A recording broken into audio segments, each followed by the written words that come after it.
Assalamualaikum warahmatullahi wabarakatuh. Alhamdulillahirabbil wa bihi nasta'in wa ala umuri dunya waddin. Wassalatu wassalamu ala asrofil anbiya'i wal mursalin sayyidina wa maulana Muhammad wa ala alihi washabihi ajma'in. Amma ba'd. Baik, saya di sini dari kelompok 1 bahasa Arab yang berjudul Al-Asma, yaitu dari ada tiga orang. Yang pertama Muhammadin dengan NPM 4118291240039. Yang kedua Rafli Ahmad Alamsyah dengan NPM 4118291240058. Dan yang terakhir Muhammad Fatir dengan NPM 4118211240042. Baik, di sini saya akan mempresentasikan dari kelompok 1 yang berjudul Al-Asma. Baik, yang pertama ada pengertian isim. Apa sih itu isim? Isim secara bahasa memiliki arti yang dinamakan, atau lebih simpelnya nama atau kata sedangkan. Menurut para ulama nahwu, isim adalah kata yang menunjukkan sesuatu makna yang ada pada zatnya, akan tetapi tidak berkaitan dengan waktu. Pengertian lain yang dapat dipahami tentang isim adalah kata yang menunjukkan kepada: pertama, benda hidup berakal atau bisa disebut manusia. Yang kedua, benda hidup tidak berakal atau hewan. Dari dua tersebut itu bisa dinamakan dengan isim. Lanjut, yang kedua yaitu macam-macam isim. Macam-macam isim ada 5, yaitu isim berdasarkan jenis. Yang kedua, isim berdasarkan jumlah. Yang ketiga, isim berdasarkan kepastian. Yang keempat, isim berdasarkan perubahan huruf terakhirnya. Yang kelima, isim berdasarkan bangunan huruf akhirnya. Yang pertama yaitu ada isim berdasarkan jenis, yaitu terdapat isim muzakkar dan isim muannas. Pertama ada isim jamak muzakkar salim. Isim jamak muzakkar salim yaitu isim yang menunjukkan makna laki-laki dengan ketambahan waw dan nun ketika rofa dan ya dan nun ketika nasab dan jar. Contoh ketika waktu rofa yaitu muslimuna. Bentuk mufradnya muslimun. Ketika menjadi isim jamak muzakkar salim dalam bentuk rofa, maka diubah menjadi muslimuna dengan ketambahan waw dan nun. Contoh ketika nasab yaitu muslimina dengan ketambahan ya dan nun. Dan contoh waktu jar muslimaini sama dengan nasab dengan ketambahan ya dan nun, tapi bedanya kalau nasab muslimina, kalau jar muslimaini. Lanjut, yang kedua ada isim muannas salim. Isim muannas salim yaitu ma jumi'a bi alifin wa ta'in mazidataini. Lafaz yang dijamakan dengan ditambahkan alif dan ta. Contoh katibatun, aslinya kitabun tapi dirubah menjadi muannas salim menjadi katibatun. Nah, itu contoh, salah satu contoh isim muannas salim. Pokoknya apabila ada ketambahan alif dan ta di belakang, maka itu termasuk isim muannas salim. Seperti itu. Baik, di sini saya akan menjelaskan isim berdasarkan jumlah. Ada 3 bagian. Yang pertama isim mufrad, yang kedua isim tasniyah, dan yang ketiga isim jamak.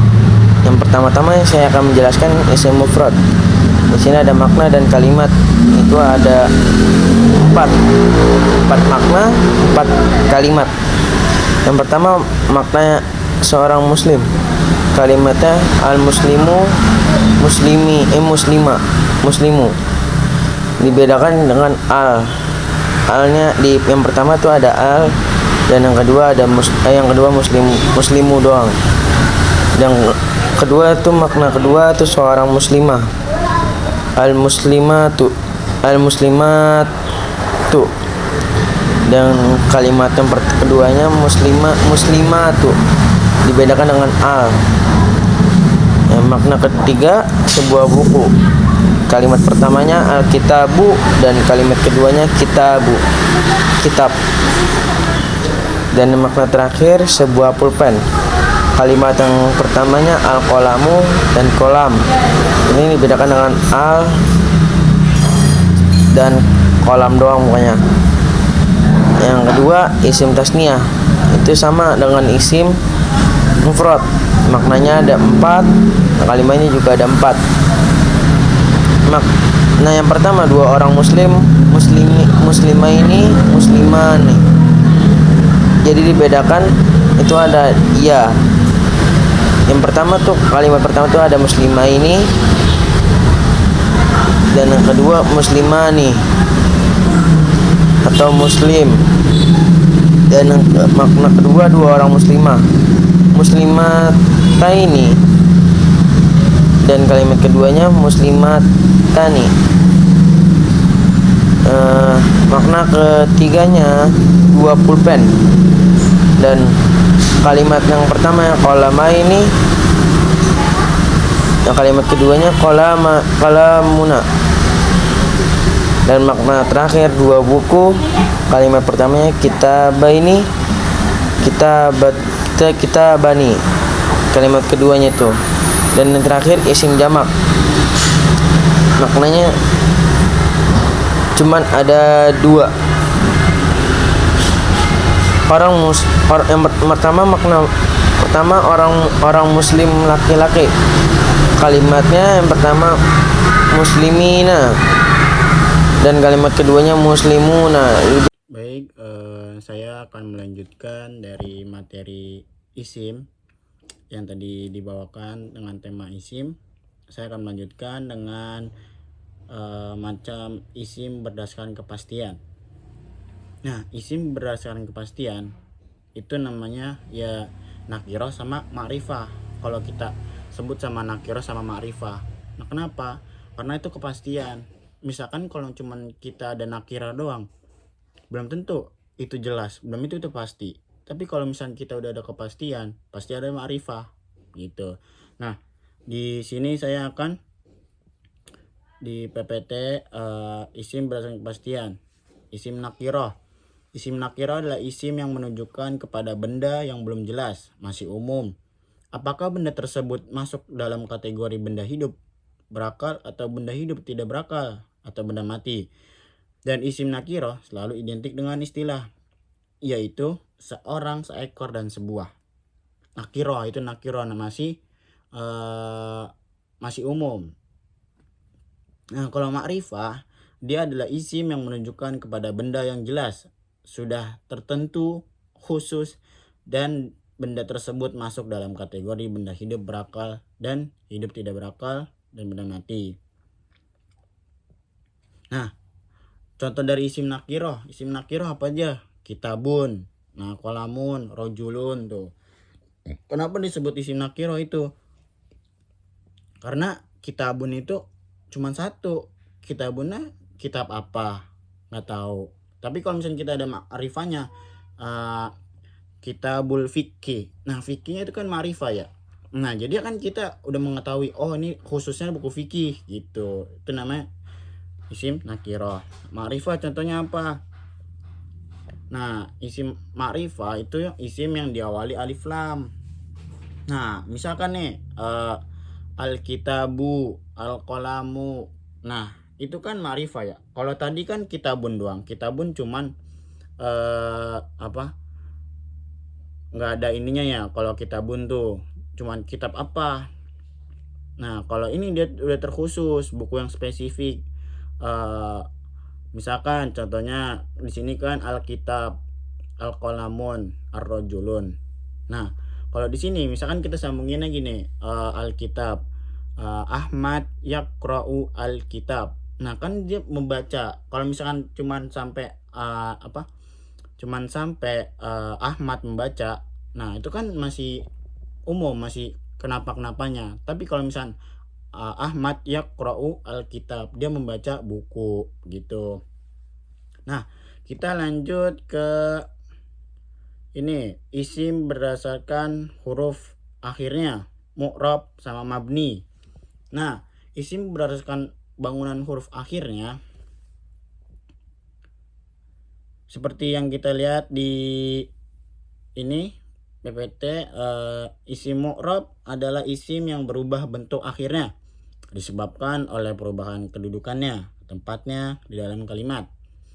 Isim mabni adalah isim yang tidak berubah harokat akhirnya dan merupakan isim yang telah disepakati bentuk penulisan harokat akhirnya oleh para ulama bahasa Arab dan ahli nahwu, bahkan menjadi ketentuan penulisannya di dalam Al-Quran. Nah, pembagian ini berkaitan dengan apakah harokat akhir isim tersebut berubah karena pengaruh amil, faktor gramatikal yang masuk padanya atau tetap. Isim mu'rab adalah isim harokat akhirnya bisa berubah. Nah, rofa dengan doma, nasab dengan fathah, jar dengan kasroh, sesuai dengan posisi atau fungsi dalam kalimatnya. Contohnya, domah saat rofa. Nah, kitabun, habis itu subjeknya misalkan kita tambahin ja'a kitabun. Oke. Nah, habis itu kan kalau ja'a kitabun itu jadi ini ya, fi'il madi. Sebuah buku telah datang gitu kan, ja'a. Nah, habis itu fathah dengan nasab, kitaban. Nah, habis itu kita objeknya apa? Kita objeknya, kalau tadi kan kita pakai subjek ya, subjeknya ja'a. Nah, habis itu kalau kita pakai objeknya yaitu qara'tu. Nah, kalau qara'tu kan itu kan kita kalau mu'rab sama mabni itu kan, kalau mu'rab dia itu ada 3, doma dengan rofa, fathah dengan nasab, sama kasroh sajar. Nah, tadi kan kalau doma saat rofa udah kita ketahui gitu dengan kitabun ja'a kitabun.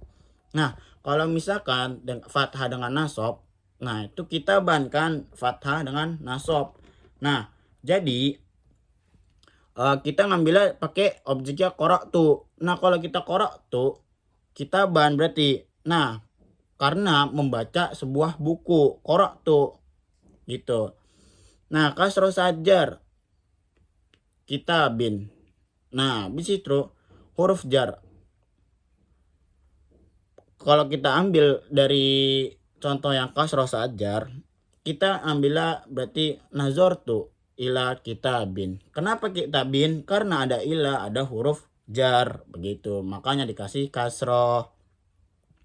Baik, kita lanjut ke isim mabni. Nah, isim mabni adalah isim yang harokat atau bentuk akhirnya tetap dan tidak akan berubah meskipun posisi atau fungsi gramatikalnya dalam kalimat berubah. Nah, contoh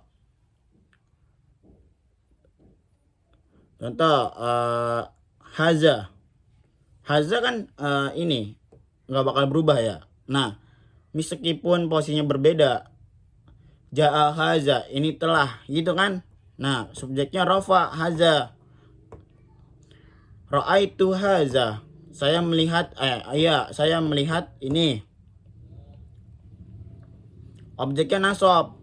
Nah, marartu bihaza setelah huruf jar melewati ini tetapi tetap haza walaupun ada jar gitu. Nah, kan kalau yang kita ketahui mabni itu kan ini ya, isim mabni ada isim yang harokat atau bentuk akhirnya tetap. Nah, dan tidak akan berubah meskipun posisi atau fungsi dalam kalimat berubah. Nah, saya mengambil dari haza. Nah, haza ini walaupun dia subjeknya ja'a tetap haza, walaupun dia pakai ra'aitu objeknya tetap haza, walaupun ada jar. Misalkan marartu bihaza, bi-nya kan dia harfun jar ya. Nah, tetap bihaza gitu. Huwa habis itu ya semuanya gitu kan. Yang domir. Habis itu kita lanjut ke isim berdasarkan huruf akhirnya atau bentuk akhirnya. Nah, isim berdasarkan huruf akhirnya atau bentuk akhirnya sahih. Kan ada yang namanya sahih, mankus, maksur, sama mamdud. Nah, isim berdasarkan huruf akhirnya atau bentuk akhirnya, pembagian ini mengelompokkan isim berdasarkan jenis huruf terakhirnya. Jadi seperti apa yang kita lihat di PPT, isim berdasarkan bangunan huruf akhirnya ada isim sohi, isim maksur, mankus, mamdud. Kalau isim sohi adalah isim yang diakhiri dengan huruf sohi. Nah, isim maksur adalah isim maksur. Isim mu'rab adalah isim mu'rab yang akhirnya berupa alif yang tetap, baik yang berbentuk alif ataupun yang berbentuk ya. Selain itu, harokat sebelum alif adalah fathah. Isim mankus adalah isim mu'rab yang huruf terakhirnya berupa ya, tetap lazimah atau berharokat kasroh sebelumnya. Isim mamdud adalah isim mu'rab akhirnya berubah. Nah, jadi kita dari isim sohi akhir. Nah, ada isim sohi. Kan ada tuh yang namanya isim sohi akhir sama itu ya. Nah, di situ pengertiannya, isim yang hurufnya terakhirnya bukan huruf ilat, alif, waw, atau ya. Dan bukan pula hamzah yang didahului alif. Harokat i'rab, doma, fathah, kasroh. Pada isim terlihat jelas pada huruf akhirnya. Itu isim sohi. Nah, misalkan nih kitabun. Nah, huruf akhirnya ba. Qalamun huruf akhirnya mim. Masjidun huruf akhirnya dal. Jadi kalau di isim sohi kita bukan dengan harokat tapi dengan huruf-huruf aslinya, huruf sohinya nggak bakal berubah gitu, nggak ada isim kan. Kalau di sini pengertiannya isim yang huruf terakhirnya bukan huruf ilat. Nah, huruf ilat itu apa aja? Alif, waw, dan ya, begitu. Nah, kitabun kan bukan huruf ini ya, huruf ilat. Maka kitabun huruf terakhirnya ba, qalamun huruf terakhirnya mim. Nah, masjidun huruf terakhirnya dal. Oke, kita lanjut ke isim mankus. Nah, isim mankus yang huruf akhirnya adalah ya lazimah yang didahului oleh huruf berharokat kasroh. Seperti huruf berharokat kasroh, harokat domah dan kasroh seringkali tidak terlihat, tetapi fathahnya bisa terlihat. Nah, contohnya al-qadi. Nah, al-qadi dia ini apa kan iyanya ya lazimah ya, di terakhirnya huruf ya lazimah. Nah, al-hadi tuh. Habis itu ad-da'i. Nah, di situ kan kalau itu kan dia huruf ya lazimah tuh yang enggak ada ininya ya. Kayak misalkan al-hadi, al-qadi. Al-qadi itu kan dia iyanya iya gitu doang. Nah, itu contoh dari isim mankus. Isim maksur, isim mu'rab yang huruf akhirnya adalah alif lazimah. Itu berarti alif lazimah. Kalau tadi kan, kalau ini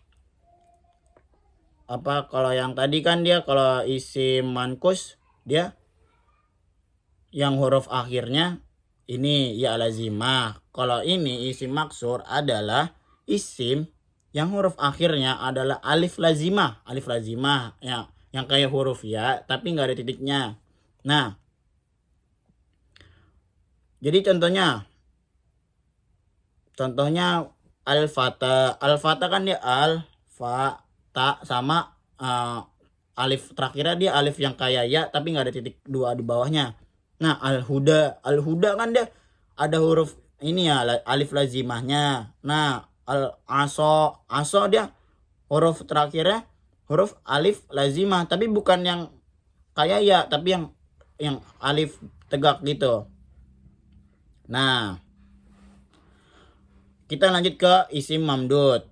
Isim mamdud, isim mu'rab yang huruf terakhirnya adalah hamzah yang didahului oleh alif tambahan. Contohnya kita ambil dari langit. As-samaun. Itu kan as-sama kan abis mim dia ada alif. Abis itu diikuti dengan huruf hamzah. Nah, itu namanya disebut isim mamdud.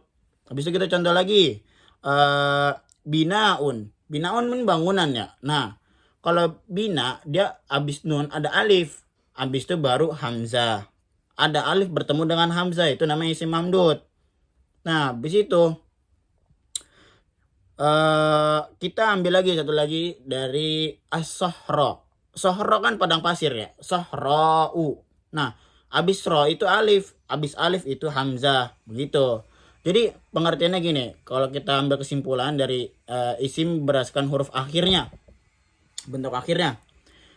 Isim sohi dia isim yang huruf akhirnya tetap, nggak ada huruf berubah-berubah. Nah, jadi intinya dia bukan huruf ilat. Kalau isim sohi akhir, dia adalah ini huruf-huruf selain ilat. Kan huruf selain ilat alif, waw, dan ya. Kalau isim mankus, dia huruf akhirnya ya lazimah, begitu. Nah, kalau isim maksur, dia huruf terakhirnya adalah alif lazimah. Kalau isim mamdud adalah huruf terakhirnya hamzah yang didahului oleh alif tambahan, gitu. Mungkin cukup sekian dari kami kelompok 1, kurang lebihnya mohon maaf. Billahi taufiq walhidayah. Wassalamualaikum warahmatullahi wabarakatuh.